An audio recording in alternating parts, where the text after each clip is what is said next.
Hello viewers, in this video I'll show you how to fix Google Gemini is not available in this country. If you want to solve this problem, please follow the step. Step 1. Long press or long tap in Gemini application. Go to Apps Info, click on Storage, again click on Clear Data, tap on Clear Cache Data. Step 2. Open Play Store, go to Search Gemini app, update your Gemini application latest version. Step 3. Open your phone setting, go to Wi-Fi. You make sure your Wi-Fi or mobile data connection is properly connected.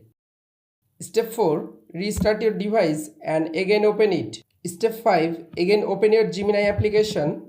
You can follow all of the steps to fix Gemini is not available in your country problem in Gemini application. If this video helpful for you, please subscribe our channel and like this video.